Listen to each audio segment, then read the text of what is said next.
The race to be San Antonio's next mayor has been narrowed from a field of 27 to 2. The runoff election is Saturday. What you need to know today on The Standard.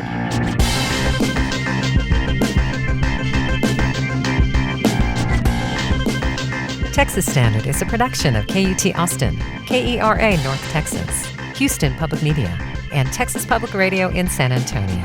Arrested outside of immigration court. It's happened in El Paso, Dallas, and San Antonio. Why activists say this tactic encourages migrants to break the law.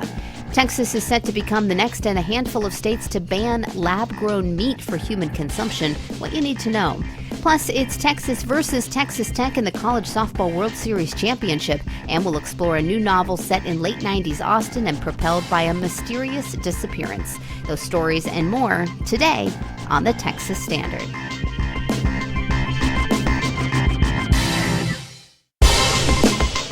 A high today of 86 degrees in Waco, 84 in Waxahachie, 77 in Wildorado. It's the Texas Standard for Wednesday, June 4th. I'm Laura Rice. All eyes are on the skies across Texas today as rain is in the forecast and thunderstorms, some severe, could be on the horizon. It looks like the biggest chances of the real stormy stuff are in the Panhandle and North Texas through the weekend. Right now there's no rain in the forecast for San Antonio on Saturday for the runoff election for the city's new mayor. 27 candidates were in the original race in May to replace Mayor Ron Nirenberg, who reached his term limit in the office. None of the candidates on that very long ballot received the majority of votes, so the two candidates with the highest percentages moved forward to this runoff. Former Undersecretary of the U.S. Air Force and two-time Democratic congressional candidate Gina Ortiz Jones received the highest vote count, with more than 27% of the total. She'll face former Republican Texas Secretary of State Rolando Pablos, who earned more than 16% of the vote. Josh Peck covers City Hall for our partner station TPR in San Antonio. Josh, welcome back. Thanks so much. Well, let's start with Gina Ortiz Jones. What do we know about her, and what has she done to differentiate herself now that it's a two-candidate field? Sure. So Gina Ortiz Jones, as you mentioned, she has experience both as a Democratic candidate for Congress, and then later she was Undersecretary of the Air Force under President Joe Biden. And she's really put herself out there as someone who's going to be a more progressive option for mayor. She has endorsements from a large array of Democratic officials. That includes like U.S. Senator Tammy Duckworth. So she has a lot of national recognition, attention from national Democrats. And she said that she's going to take San Antonio into a compassionate direction and has been really using her opponent, Rolando Pablos, as an example of what she won't do. She says that he is tied to Governor Greg Abbott, and that using that as a cudgel against him, as something that San Antonians won't want in their city. And so I think that's one of the big ways that she's differentiated herself from him, that she's going to be a liberal, more progressive voice for San Antonio than he would be. Well, let's talk about Pablos. What's his campaign message been as a Republican in a fairly blue city like San Antonio? Yeah, it's interesting. Rolando Pablos has talked a lot about how he wants to leave the party labels behind. Again, in San Antonio is officially a nonpartisan race, but he was the Republican Texas Secretary of State under Governor Greg Abbott. And his campaign slogan, on all of his signs and his website have been fiscal conservative. So he's not shying away from that kind of that conservative ideology. What he's been pitching himself as is someone who has the connections to state government and to the business community that can be a benefit to San Antonio. He has said that, more liberal, progressive policies like the abortion travel fund that San Antonio passed, these things they draw the ire of state government, which puts San Antonio in the crosshairs that it doesn't want to be in, and that he offers a path of collaboration and partnership with state and national leaders that Gina Ortiz Jones, he says, can't offer. Well, you mentioned party politics and that these races are technically nonpartisan. So party does play a role. As you say, he's been identifying himself as a conservative, if not a Republican. How much has party politics played a role here, given that huge number of folks that we started out with? Have people really been trying to make this about individuals more than the R or the D that might come next to their name? I think it's hard to see that starting candidate pool and say that party politics hasn't played a role. Gina Ortiz Jones and Pablos are both outsiders to local San Antonio politics. We had 3 sitting council members run and a former sitting council member run, and yet none of them even broke the top 3 in the vote share. And so, that could be a lot of things. People could be dissatisfied with city government. People may just not know their city council persons. But I think the kind of attention that both Gina Ortiz Jones and Rolando Pablos were able to get as a result of their connections to the party establishments, the Republican and Democratic parties, I think goes a long way to explain their big 1 and 2 in May. And I think you see now, Rolando Pablos has pulled in through a political action committee that supports conservatives in Texas and Republicans in Texas, over $1 million that this political action committee has raised on his behalf. And, they've spent $600,000 just in this runoff, which is more than Gina Ortiz Jones has raised total. And so, that comes from being connected to Republican politics. And you could say the same for Gina Ortiz Jones, who has, she has donations from the likes of the Nancy Pelosi campaign. I mentioned Senator Tammy Duckworth, Joaquin Castro's campaign. So they have these connections to their national parties that I think, and their state parties that are going a long way in getting to them to the position they're at.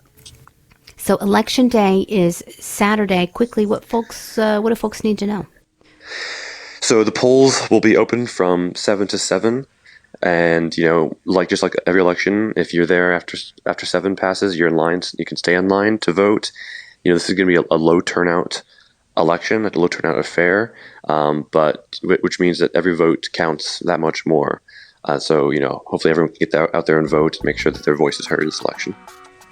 Josh Peck covers City Hall for our partner station TPR in San Antonio. Josh, thanks again. Thanks so much.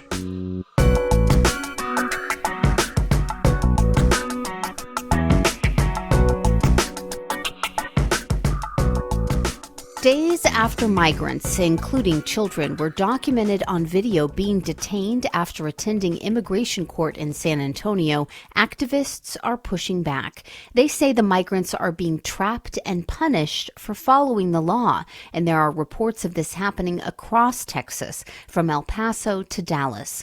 TPR's David Martin Davies has more.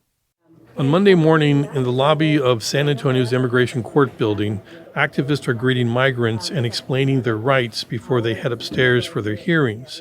Many of the migrants appear anxious. They've seen the videos recorded last week and shared on social media of others seeking to stay in the United States, but they were handcuffed and taken to detention after their cases were dismissed. Today we tried to speak to a family, and they were terrified to just even say, yeah, I'm here for court, because they think we might be officers. They think that we might be asking them because we want to detain them. Griselda Barrera is the co-director of programs for American Gateways, an immigrant rights advocacy organization. She said she's here to coach the migrants on their best options. Asking them questions about the case to determine which judge they're going to be seeing to better prepare them for what is expected. Some judges, for example, will allow for virtual hearings without having requested it prior. Barrera said if the migrants can Zoom in rather than show up in person, that could prevent being suddenly cuffed, bussed off, and set for expedited deportation. That's what happened here last week. Video recorded by a staff attorney for the Immigrant Legal Resource Center documented the ICE arrest, including a family with 4 children. American Gateway's attorney, Laura Flores-Dixit, said this is part of a coordinated effort by ICE. They are terminating these cases for the purpose of placing individuals in expedited removal. So these individuals whose cases are dismissed will be removed quickly from the United States, as quickly as possible, unless they articulate a fear of persecution or torture in their country of origin. Flores-Dixit said this puts people who are not illegal immigrants into a no-win situation. The vast majority of people who this is happening to lawfully entered. The United States government chose to put them into immigration proceedings. They have been trying to comply with all of the laws and requirements of said proceedings. Juan Cartella is a Venezuelan immigrant who came to immigration court on Monday. He said he knew what happened last week, and he was afraid, knowing that he could be apprehended and set for rapid deportation. Aún así tampoco quiero estar huyendo, ¿no? Yo vine a presentarme como a cumplir con la ley. He said he always follows the law, and he came in the name of Jesus. He doesn't want to run away. Fuera ICE! Fuera ICE! Fuera ICE! A protest was held Monday afternoon outside the immigration court building, condemning the detainments and demanding that due process be restored. Destiny Pena is an organizer with the Party for Socialism and Liberation. We are here because we reject these attempts to terrorize our communities and deprive us of our rights and humanity. We reject the cruel and inhumane abductions happening here in San Antonio and all across the nation. The Department of Homeland Security is denying reports that federal agents detained at least 3 migrant children using zip ties at the San Antonio downtown courtroom. DHS Assistant Secretary Tricia McLaughlin told Newsweek that ICE officers do not restrain minors. ICE released a statement saying, quote, Secretary Noem is reversing Biden's catch-and-release policy that allowed millions of unvetted illegal aliens to be let loose on American streets. This administration is once again implementing the rule of law. I'm David Martin Davies in San Antonio.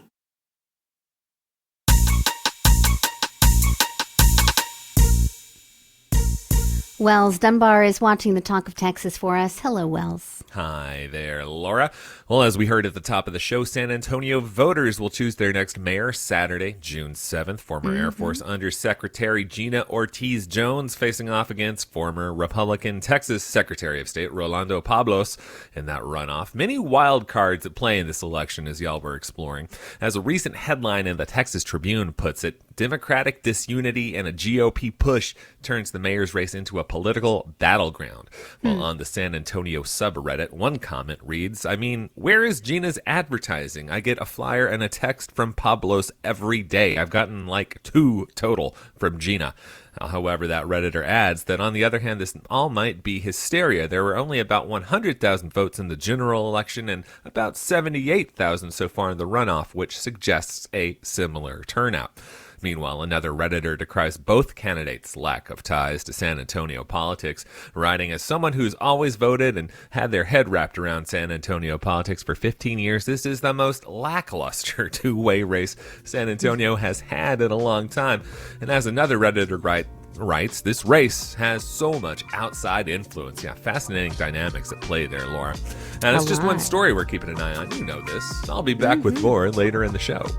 Well, coming up, school districts who've made up pandemic test score slumps and why Texas is poised to ban lab-grown meat.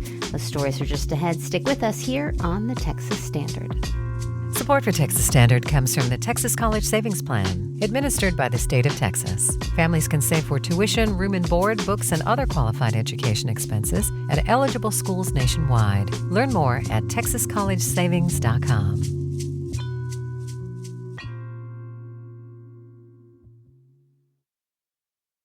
This is the Texas Standard. I'm Laura Rice. 2 school districts in southern Bexar County are among the select few that have recovered scores from the pandemic slump in both reading and math. Researchers say barely 100 districts all across the country are on that list, and just 11 are in Texas. On Monday's Texas Standard, TPR's Camille Phillips told us how Southside ISD brought up their test scores. Today, she takes us to Somerset ISD. At Somerset High School, juniors walk into math teacher Lauren Spencer's statistics class. They grab graphic calculators from a container attached to a wall and prep for the start of class exercise, a review of the normal curve. All right. The number of minutes high school students spend texting or messaging someone they have a crush on each day is normally distributed with a mean of 90 minutes and a standard deviation of 15. What is my percentage that I'm missing here? 68. Good. Excellent. Right now, math classes like this one have to embed in lessons to cover what students missed during the pandemic. Our first unit is, hey, before you guys get into content, let's really drill down into what basic skills do you need for them to be successful. William Mock is what's known as an executive master teacher at Somerset High School. District leaders point to the master-teacher model as one of the reasons for their success. As executive, I kind of oversee all the masters and the teachers here and just kind of provide another layer of support for just my masters and the career teachers as well. In 2019, Somerset students in 3rd through 8th grade were over a grade level behind the national average on math and almost 2 grade levels behind in reading. Now they're ahead of the curve in math and just a half a grade level behind in reading. That's according to an analysis of state and national tests called the Education Recovery Scorecard. The researchers behind the scorecard say those results are even more rare for districts like Somerset that serve mostly lower-income students of color. Zip code doesn't matter. So if we can all accept and adopt that belief, then that's half of the ballgame. Jose Moreno is Somerset ISD's superintendent.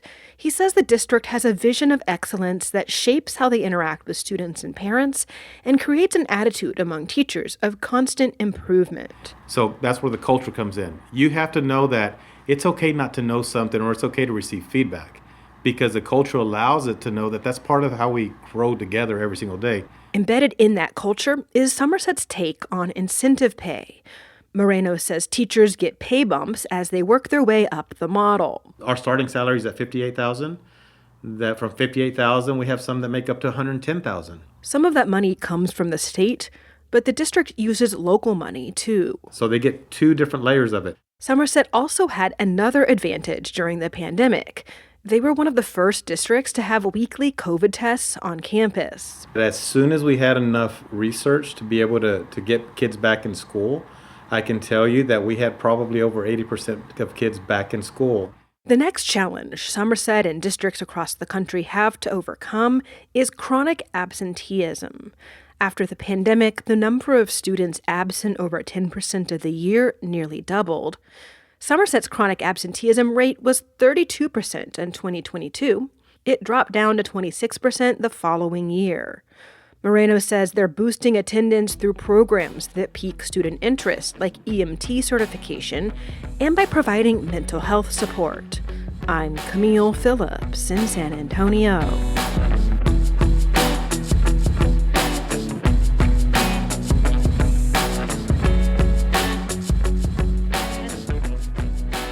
And you're listening to the Texas Standard. Texas is set to join 6 other states in banning the sale of lab-grown meat for human consumption. This is protein grown artificially from animal cells. The Texas House and Senate agreed on amendments over the weekend and sent SB 261 to the governor. The Standard's Angela Kocherga talked with freelance journalist Joe Fassler about this, starting with a question about how widely available lab-grown meat is right now in the U.S. It's essentially not available. There are a couple companies that have approval here, but they don't really have any kind of commercial distribution infrastructure. And I think that's for good reason. Their products are still, as far as I know, way too expensive to actually go toe-to-toe in the supermarket. So it's theoretically available. There are some fancy press tastings and things going on, but it's not something, in the U.S. at least, that anyone can actually really go out and buy. So what are the challenges for the industry as it tries to scale up?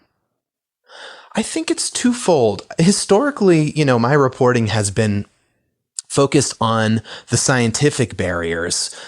We've been using the technology of growing cells in large stainless steel tanks for a long time in medicine. It is new to apply that technology to food. And I think it's been a rough and rocky road kind of trying to figure that out, because we already have a food system that has been, for all its, pros and cons, cranking out cheap meat for generations. And so to compete with that is really, really challenging. I think one of the mistakes that this emerging industry made was just thinking, okay, if we start making food in this brand new way, as long as we can make it tasty and convenient and cheap, people will just switch and they won't really think too much about it. And that's really turning out not to be true, as I think they're seeing now. There's really this cultural hurdle that they also face in terms of trying to convince the public that this is something they should buy. What's the rationale that states have offered for banning lab-grown meat? Well, I really think it's about trying to preserve the competitive advantage of the incumbent, which is, the conventional beef industry. And I should say, I think the bans are really too bad. There is no reason to fear that this product is unsafe. It's meat. These are cells and you can eat them and it's fine. I think this is a sort of preemptive move by industry and its allies in government to say, yeah, we're not going to do it this way. And it's funny because it's way premature. I mean, this is not in any way, shape, or form a current threat to the status quo meat industry. It's just not. Can't happen. Won't happen anytime soon. So, Joe, you talked about kind of the consumer backlash in the very little time we have. What is the backlash? What are people concerned about? Well, I just think it's a really radically new way of thinking about food. We are used to meat itself being from animals. It is very strange, and I find it sort of wonderfully strange, but it is strange to think about, okay, if you just put these disembodied cells into an environment where they can grow and give them the right nutrients, they will continue to multiply, and then people can actually eat that. I think it's really quite a leap for people. And I think, there's still going to be issues with this technology. I mean, essentially, you're going to need corn and soy and the same kind of cheap commodity government subsidized ingredients to feed them, just the way that you will with actual animals. These little cells, they also defecate, essentially. They create waste. And so there's going to be, waste streams. And in some ways, they don't get away from some of the issues of animal agriculture as much as, say, switching to a vegetarian diet would. So I just think this is way new for people. I think the idea of eating these disembodied cells is freaky. And I think even if there's nothing kind of inherently wrong with it, and I just think this industry not only has its sort of scientific and economic challenges cut out for itself, but also it needs to try to do more to win over the public as well. Joe Fassler is a freelance journalist, and we'll have a link to his reporting over at texasstandard.org. Joe, thanks for your time. Yeah, thank you so much.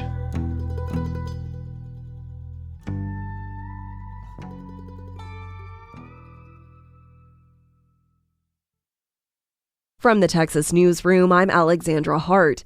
The Texas legislative session has ended, along with conservative lawmakers' hopes of passing a bill to crack down on doctors from out of state prescribing abortion pills to Texas women. KUT's Olivia Aldridge says Senate Bill 2880 passed out of a House committee, but never got a hearing on the House floor. Had it passed, Senate Bill 2880 would have let Texans sue out-of-state prescribers and distributors of abortion pills, along with parties who helped pregnant women get access to the drugs. It was a top priority of anti-abortion groups this session.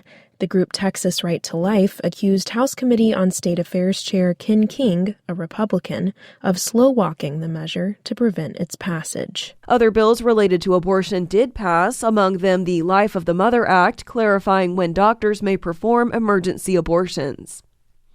Governor Greg Abbott made good on his promise to strengthen the state's bail laws with the signing of several legislative measures in Houston on Tuesday.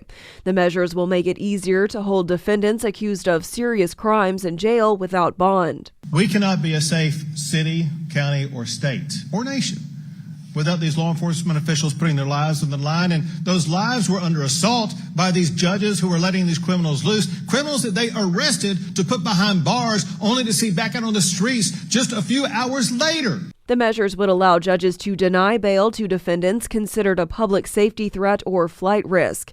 It will also let prosecutors appeal a judge's bail decisions. The measure requires approval by voters in November. A former Afghan army soldier in the process of applying for asylum in the U.S. was arrested by ICE at his Houston area home. The man's immigration attorney, Ali Zakaria, declined to give his name out of concern for his safety. He came to the U.S. in 2021, applied for asylum. The application is still pending. And a couple of weeks ago, ICE showed up at his door and arrested him. He does not have a criminal record. He has not been charged with any crimes. and he has never been arrested in the U.S. before. So it's just perplexing as to where this is going. Zachariah says his client had spent years risking his life working alongside U.S. forces in Afghanistan. He says if this can happen to his client, there are at least 1,000 Afghans in the Houston area who may be at risk. The latest measles update has 4 new cases in the state since Friday. That brings the total number of infections to 742. Most of the cases are centered in West Texas. I'm Alexandra Hart from the Texas Newsroom. Support for these Texas headlines comes from the TCU Neely Executive MBA program, an 18-month program with executive coaching, real-world application, and access to the TCU network. Deadline is July 1st. More at tcu.edu/EMBA. 33 minutes past the hour, Texas Standard Time. I'm Laura Rice. It's Texas versus Texas Tech in the championship game of the Softball World Series. The winner of 2 takes it all, and Game 1 is tonight. The Red Raiders and the Longhorns defeated teams not from Texas this week on their way to the top of the bracket. When Tech beat second-ranked OU, that knocked out the team that beat UT in the championship game last year and in 2022. Meanwhile, this is Tech's first ever appearance in the Women's College World Series, let alone the big game. The New York Times says if Texas Tech just proved anything, it's that you can buy a championship. Red Raiders fans say not so fast, and Longhorns fans too, considering there's still games to be played before that's decided. Bishop Van Buren is a reporter for Texas Tech Public Media. Bishop, welcome to the Texas Standard. Hi, thanks for having me. I'm excited to talk to you this morning, and I'm excited to have my voice heard on Texas Standard Time. We are glad to have you. I guess the elephant in the room here, though, the Times was referring to this, was the recruiting Tech has done for its softball team. A new coach, several new players that came with him, but primarily Nigeri Kennedy. We talked about her on the show last week, recruited from Stanford and paid over $1 million for this season. Has she been a game changer? Oh, most definitely. She has been everything Texas Tech has hoped for and more, just worth every penny of her $1 million NIL deal. And I know Texas Tech fans are very excited to see her take the field against UT in a game that means a lot, obviously. Well, having an ace pitcher is a big deal, but this is a team sport. Can you talk about all of Tech's efforts to make it not only to the World Series, but to the championship game? Yeah, I mean, with the addition of new head coach Jerry Glasgow, he has really brought about not only a bunch of new players, considering there are 14 new players on Tech's roster this year, but really a new mindset. He has allowed his players to play the game that they're most comfortable with. You know, that includes letting Nigeri Kennedy hit in addition to pitching this year, as well as letting some of the new players who, you know, coming from Louisiana, a bit of a smaller school that followed him, you know, allowing them sort of a longer leash whenever it comes to struggling so far this season in the Big 12. All right, I know you're a Tech fan, but could you talk to me for a minute about the Lady Longhorns? They've got some experience in this championship game, and they've had another stellar season. Yeah, definitely. This game is going to be the tale of two teams. On the Texas Tech side, you know, you have Kennedy, an outstanding pitcher, and a really good defense. And on the Texas side, you have probably the country's best offense. I mean, just sluggers down the entire lineup. They've got the second best batting average in college softball. They've hit the 4th most RBIs, and they had 90 home runs this season. For reference, Texas Tech only had 60. Wow. My goodness, this sounds like exciting softball. Now, Texas has a softball fan base. Like I said, they've made it to the championship a few years here, but it's no surprise they're in the World Series again. In fact, it's a surprise when they aren't. But what about Tech? Were there softball fans there, and have you seen that base grow this year? Yeah, I mean, we've had our fair share of softball fans, but honestly, the program has had its fair share of turnover these past few years. You know, this is the third coach in 3 years for the Red Raiders, and a Texas Tech team that hasn't beat Texas since 2021. So the fans are coming around. They're definitely growing less apathetic, you could say, especially because this is only the third national championship that a Tech program has ever been to. Most of us over here in Lubbock are just excited to see the Scarlet and Black on such a big stage. Now, in softball, it's a lot more common to have a player pitch the whole game or even multiple games in a row. Do you think Tech is going to stick Kennedy in the circle tonight? Yeah, I definitely think so. That's what they've been doing. I think she's pitched every game the entire month of May. Maybe the first few games she stepped out of the ring at the end of the game, but she really carries that pitching staff sort of on her back. If Texas Tech has a dominant defensive performance today, it'll be because of Kennedy. So what is your prediction? Have you had a crystal ball? Will this take 3 games? What will this look like? I do think it'll take 3 games, but a lot of my friends that also went to Texas Tech like me aren't going to like to hear it. I do think that Texas is just their experience on this big stage is really going to help them. And I mean, Texas and Texas Tech played before this year. They played back in February, and Texas won both times. The first game that Kennedy pitched was a close one, so my hopes are up, but my expectations are not quite as high. Bishop Van Buren is following the Softball World Series. He's a reporter for Texas Tech Public Media. Bishop, thanks again.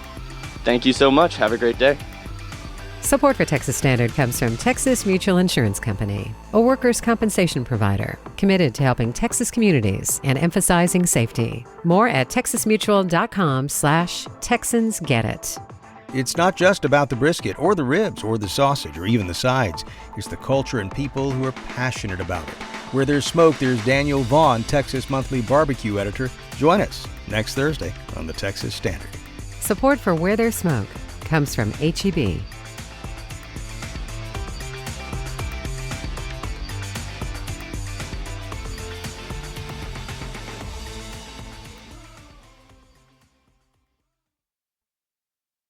You've got it tuned to the Texas Standard. I'm Angela Kocherga. In the heat of summer 1998 in Austin, a 16-year-old boy is coming into his own at a boxing gym. He's under the tutelage of a Haitian-born ex-fighter. Then one night, the boy vanishes. This is the story that underpins The Slip, a new novel out this week by Austin-based author Lucas Schaefer. The novel begins more than a decade after the boy's disappearance when his uncle Bob receives a disorienting tip, propelling a new investigation. The book is chock full of other characters, too. A teen on the other side of the city seeking validation for his changing body, a rookie cop determined to prove herself, and a promising lightweight boxer who crossed the U.S.-Mexico border when he was only 14. The author of this whirlwind story is with us now, Lucas Schaefer. Welcome to the Texas Standard. Thank you so much for having me. Well, such a great book. There's a lot going on in the story. How did all these pieces come to you? Yeah, well, when I first moved to Austin in 2006, I didn't really know anyone and started going to a boxing gym, which was the initial inspiration for the book and where many of the characters sort of orbit throughout the story. And part of what really attracted me to the gym was it was one of those rare spaces really in America, but in Austin too, where people of every race and age and personality type and body type and profession were all sort of mixed together. And that really got my mind pumping creatively. And much of the book came out of thinking about the tensions and the opportunities that can arise when all sorts of different people are suddenly thrust together. So what did you do to capture Austin in the 1990s and early 2000s? The city has changed so rapidly. What was it like to try and put yourself back in those years? You know, it was interesting. I mean, I didn't move here until 2006, so I was doing some amount of research. But, you know, as a writer, it's really fun to go back to that time when there was no, there were cell phones, but not to the extent we have now, much more limited internet. The Slip is a mystery. We are trying to figure out what happened to this young boy who disappears. And so I had a lot of fun with those elements, and then also with just seeing, you know, what was in Austin then that's not there now. Obviously, the city has changed so much in the last 25 years. So playing with that. And, you know, Austin is a great character because what do good characters do, right? They change. Where you start with one is not where you end with one. So it was a lot of fun to write about Austin in that time. Well, this book repeatedly returns to boxing. Why was that the center point you chose to tell the story? boxing to me is a really interesting sport. And one of the things I really find interesting about boxing is that it's a little bit more of a meritocracy than a lot of sports. You don't need as much money to participate initially. And so for a book that's really about all of this crossing of worlds, it's a pretty interesting dramatically sport to focus in on. And obviously there's also just the element of, two people in a ring going at it is fun to write about. Yeah, fun to watch and write about it. Let's talk a little bit about the character Charles Rex, who goes by X. Now, in the book, He calls the phone sex hotline where his mother works to discuss his complicated feelings about sex and intimacy. And without spoiling the plot, what can you say about that storyline and how it fits into the wider tale? Yeah, so X is a character who is struggling with gender identity. And part of what intrigued me about writing about X is he is someone who, and he goes by he at the time of the book in 1998, he's someone who's really not been part of any conversations that we are having now about gender identity. So he has really no language at all to think about who he is in relation to gender. So, as a writer, that is super, super intriguing to think about and to work on, because he's not, on Twitter, he's not aware of controversies over pronouns or, whatever is happening now. He's just trying to figure it out with really no one around him to help him out. And that's sort of where we first meet him and why he starts calling this phone sex hotline to try to come to some understanding of who he is. Well, with debut novels especially, I think sometimes it's tempting for readers to try and look for the writer within the story. Do you see yourself in this book or in any of the characters? It's funny. I'm white and Jewish, which is the case with Nathaniel, who's the young man who goes missing. But in a way, the character I relate to more is his Haitian American mentor, David, who is someone who really is doing pretty well in life. He has a good job at a nursing home, but is sort of a little bit unsatisfied with his position and feels like, maybe he could have had a different life as a boxer. And what's funny is this book took about 12 years to write. And so when I first started in on it, this character of David, I kind of understood on an intellectual level, but I don't know if emotionally I got him as much. And as I kept working on the book and saw, writers around me publishing books, and I was still kind of slogging away on this, I started to really empathize with him and understand him even more, kind of thinking, oh man, I'm like working on this thing and maybe it will never get published. And maybe, this particular dream won't occur. And so, he's someone who really kind of came to life over the course of working on the book. And it is kind of, I think, the heart of the novel. Well, this dream did happen, and your book is getting a lot of press. It's on the New York Times list of big novels publishing this summer. Is there anything you want to add about the book that has not been in the highlights as it gets all this buzz? I think I'd say two things. One is that it's about a lot of serious topics, but it is hopefully pretty funny. There's a lot of sort of strange and outlandish situations that happen throughout it. And then I think the other thing is that I am interested in sort of how people respond to some of the immigration plot lines, which are sort of embedded into the story and seem, I think, pretty relevant to things that are happening now. So that will be interesting to see. Yeah, and of course, there's the mystery. And there is the mystery of what happened to Nathaniel Rothstein. Lucas Schaefer is an Austin-based author. His debut novel, The Slip, is out this week. Lucas, thank you so much for being here, and congratulations on the book. Thank you for having me. Texas Standard will be live in Abilene at the Children's Art and Literacy Festival next Friday. It's a show that'll be interesting for adults, but geared towards kids. We're excited. It's part of our 10th birthday celebrations on the road across Texas. Learn more at texasstandard.org/birthday.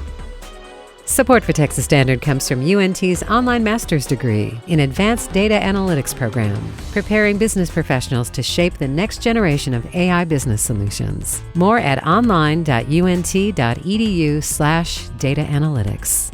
Support for Texas Standard comes from Galveston Historical Foundation, celebrating Juneteenth. As Juneteenth's birthplace, visitors can explore exhibits, tours, and events honoring the legacy of freedom all month long. More at galvestonhistory.org/Juneteenth 2025. It's the Texas Standard. I'm Angela Kocherga. Around 5 years ago, when people across the country were marching for police reform, Austin PD fired beanbags into crowds when they believed that protests were getting out of hand. These beanbag rounds are one of the, quote, less lethal methods of crowd control that Austin police were using at the time. But because they contained lead pellets fired out of a 12-gauge shotgun, dozens of people were injured. Assault charges were brought and then eventually dropped for 17 officers. But dozens of lawsuits have been filed, and to date, the city of Austin has paid out $27 million in settlements. Andrew Weber is KUT's government accountability reporter, and he's been following this story. Andrew, welcome back to the Texas Standard. Yes, ma'am. Thank you for having me. Well, you've counted nearly $30 million that the city has paid out. How many of these settlements are there, and how much money are these injured people getting? There have been 24 of these settlements, and they kind of range. Some folks got $55,000 was paid out to one plaintiff. Another person got $100,000, and then some other folks got millions of dollars. The highest on that end is a settlement paid to Eve Howell. She got $8 million, and that case was settled in 2022. And the last plaintiff to receive a settlement got $4.5 million, and that was just a couple weeks ago. Oh, so range. What types of injuries did protesters sustain and that landed these big settlement amounts? Yes, ma'am. There's kind of a range there, too. Eve Howell, who I just mentioned, and another young man named Brad Ayala, they were both shot in the head with these rounds, and they had skull fractures. They were in the ICU. They were nearly killed, and both of those cases drew headlines here in Austin and nationally because they were seemingly just bystanders who stopped by the protests, and then they were severely injured. I spoke with another plaintiff years ago. She was a medic at these protests. She was sort of holding up her hand to signal to a police officer not to shoot, and she was hit in the finger, and she had to have that partially amputated. And Sam Kirsch, who I mentioned up at the top, he's the last person to settle with the city. He was shot in the eye. He got permanent nerve damage. He had to have 5 or 6 surgeries to try and save that eye, and ultimately he had to have that removed 6 weeks ago. Yeah, I remember that case. As you report, a lot of officers indicted for firing these less lethal rounds have had their charges dropped. Do we know why? Yeah, the charges were dropped in late 2023, and initially they were brought by the DA here in Travis County, Jose Garza, who sort of ran on a platform to sort of tackle more directly police misconduct. And then, years later, a new mayor took over, Kirk Watson, former state senator, and they basically came to an agreement to drop these charges. And there were a couple of reasons for that. One of the bigger reasons, I think, that was kind of looming in the background was that the city was trying to negotiate a labor contract with the police union. These cases were a big impediment to those negotiations. And so the city and the DA sort of agreed to drop most of the charges. 4 of those cases are still pending. But 17 of the cases were dropped, and they decided to sort of punt it to the Justice Department, saying the city and the DA's office, everybody, the police department is going to cooperate with the DOJ investigation. We'll see what they find, and then from there will be some accountability. Of course, that was under the Biden administration, and since the Trump administration has taken over, they've decided to drop that investigation. So that they're not going forward with the DOJ. Well, should we expect any more settlements in the future, or has Austin PD mostly put these lawsuits behind them? They have put these lawsuits behind them. The department promised not to use these rounds to control crowds like they did in 2020 after a lot of pushback. And these cases, the last one that I've mentioned, Sam Kirsch's case, was settled a couple weeks ago. So there's not going to be a raft of these lawsuits, but the department can still use these rounds as a sort of non-lethal alternative, in like a traffic stop or in, situational uses. And sometimes the city gets sued for that, for injuries, but you're not going to see a raft of lawsuits related to protests like this.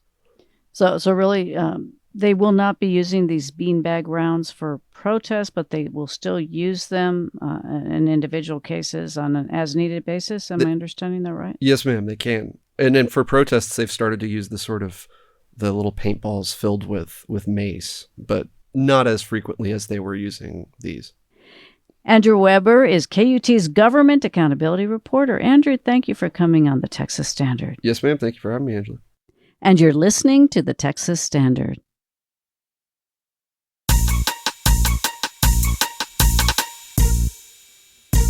And it's time again to check in with our social media editor, Wells Dunbar. Hey, Wells. Hey there, Laura. Good to hear you again.